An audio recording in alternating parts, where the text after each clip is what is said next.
اعوذ باللہ من الشیطان الرجیم بسم اللہ الرحمن الرحیم اللہم صلی علی سیدنا و مولانا محمد وعلی آلہ وصحبہ وبارک وسلم۔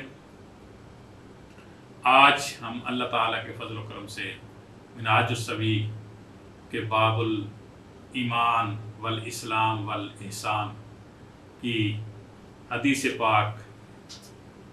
پاک نمبر 32-33 کو پڑھنے کی سعادت حاصل کریں گے۔ حضرت طلحہ بن عبید اللہ رضی اللہ تعالیٰ عنہ روایت کرتے ہیں کہ حضور نبی اکرم صلی اللہ علیہ وآلہ وسلم کی خدمت میں نجد کا رہنے والا ایک شخص اس حال میں حاضر ہوا کہ اس کے بال بکھرے ہوئے تھے۔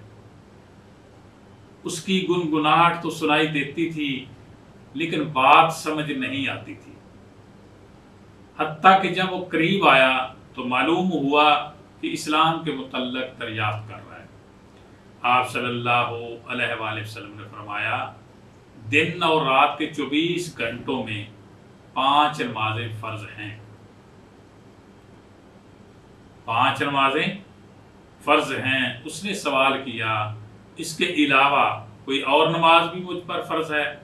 آپ صلی اللہ علیہ وآلہ وسلم نے فرمایا، نہیں، ہاں اگر تم نفل نماز ادا کرنا چاہو تو کر سکتے ہو۔ اور آپ صلی اللہ علیہ وسلم نے فرمایا، رمضان کے روزے فرض ہیں۔ رمضان کے روزے فرض ہیں۔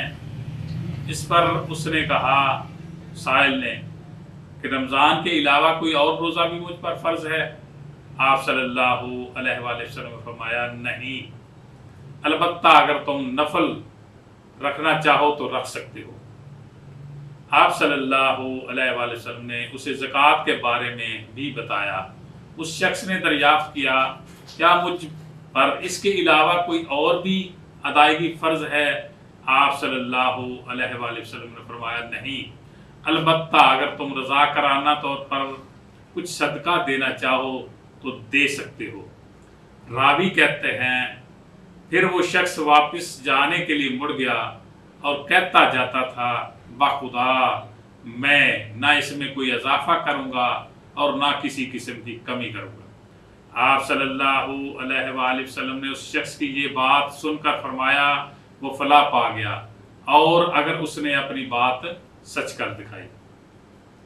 حضرت ابو ہریرہ رضی اللہ تعالیٰ عنہ بیان کرتے ہیں کہ حضور نبی اکرم صلی اللہ علیہ وآلہ وسلم کی خدمت میں ایک دیہاتی حاضر ہوا۔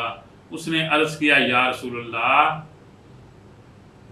میری ایسے عمل کی طرف رہنمائی فرمائیں جسے انجام دینے سے جنت میں داخل ہو جاؤں۔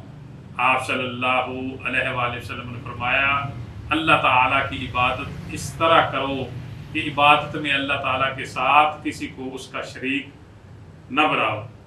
فرض نمازیں اور مقررہ زکوٰۃ ادا کرو اور رمضان کے روزے رکھو۔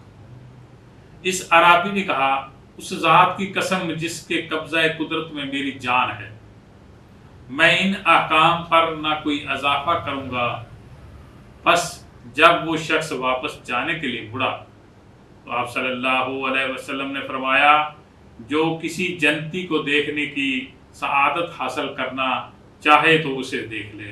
صدق اللہ العظیم۔